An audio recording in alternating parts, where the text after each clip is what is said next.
everyone, I'm Taylor. I'm Ariel. This is our second class. It followed the Jig Kicks class, and we focused on Charleston because it's a nice pairing with Jig Kicks. So we started off by teaching you the 30s Charleston basic, both leads footwork and follows footwork, because follows have to do both a lot. Leads don't have to do follows footwork generally, but follows we have to do both. So better just to learn it now. Good to do. So leads footwork looks like this: 5, 6, 7, 8. Left, left, right, and right. Left, left, right, and right. We had talked about making our kicks into the floor as opposed to kicking forward. It's actually kicking down with the heel. And it can be small and energetic. We also talked about the arms. They swing in opposition to your feet, which means that when your left foot's going backwards, your left arm's going forwards. This sounds weird, but if you think about it, that's how you walk, right? When you walk, that just happens naturally. Most people don't walk like this. This is weird. Unless you're a penguin, in which case it's cool. But we're not penguins, I think. So we're going to do our arms in opposition in Charleston, which actually, if you just let them swing, just happens. It just looks like this.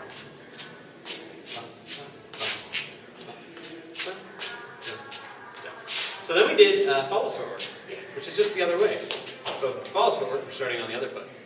5, 6, 7, 8. Rock, step, kick, kick, and kick.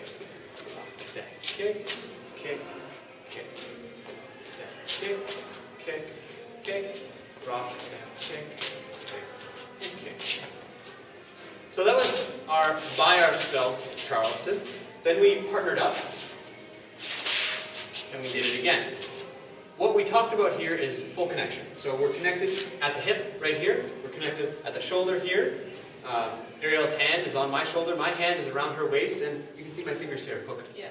And our Taylor's whole arm is across like that. That's right. I'm not trying to not touch her. I need to be connected to be able to communicate, the timing of our Charleston. And we did that together. 5, 6, 7, 8.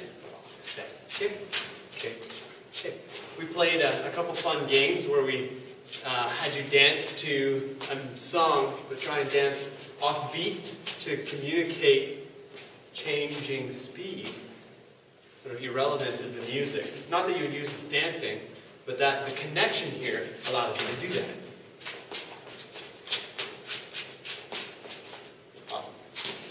Awesome. We then talked about how to get in and out of Charleston from Jig Kicks, because it flows really nicely.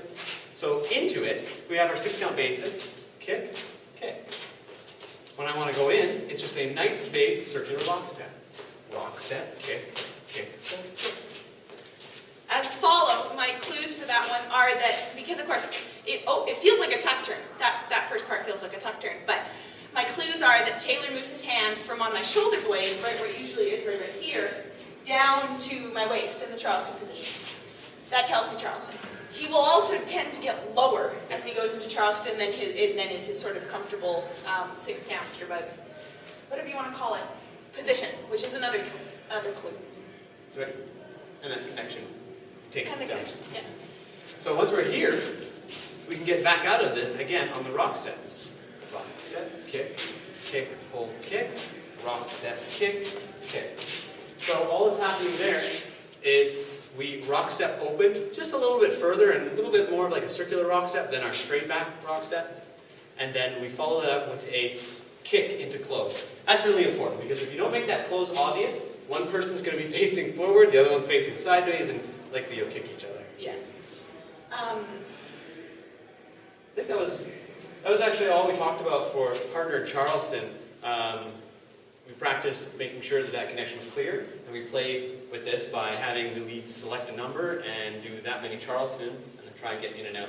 The only other important thing to mention there is that in some people, and this is more of a preference thing, will dance partner Charleston without this hand.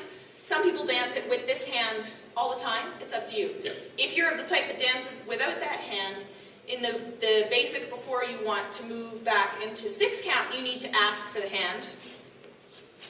We're doing our 5, 6, 7, 8.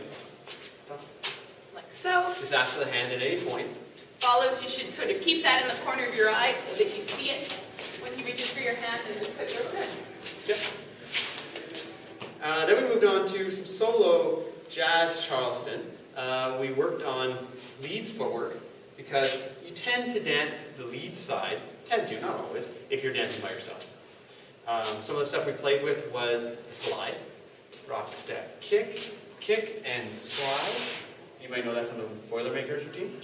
We also did a hold, so rock, step, kick, kick, kick, hold, kick, kick, kick, hold, kick, kick, kick, and then just back into Charleston. We also did Cardi time, rock, step, kick, kick, rock, step, kick, party time, as many of these as you like, and then you finish up here, rock, step, kick, kick, kick. We had talked about a kick spin, step, kick, kick, rock, step, kick, rock, step, kick. And you just land, hold, and then get back into your Charleston on the rock step. We did, I think actually that was it. Yeah, that's it. And then we finished off with the next piece of the Shim Sham, Right. which is our sort of swing line dance that we're teaching you that everybody does every Friday, and it's awesome. So we started off from where we left last week, which was the first full break. So we did slides, Right. and then we did the first full break. And from there, we go into the push crossovers, That's which look like this. It happened on the 8th. 5, 6, 7, 8. 2, 4.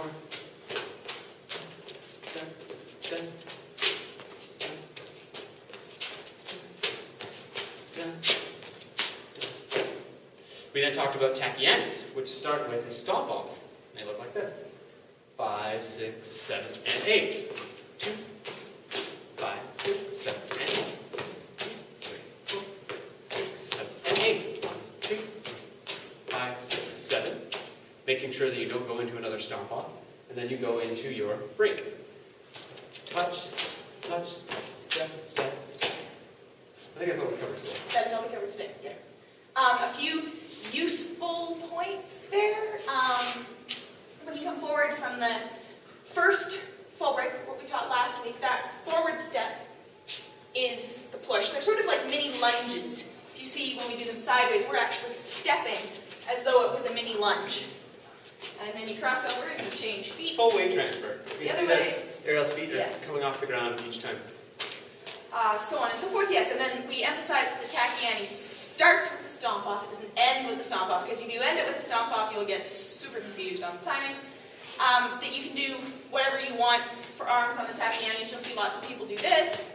I like to do this. There's some people that just snap or clap or whatever you feel like. And really, it doesn't matter as long as you're moving. Yeah. If you're moving, it looks right. Yeah, It'll we just- finished that off with the next full break, and next week we will move on from there. That's right.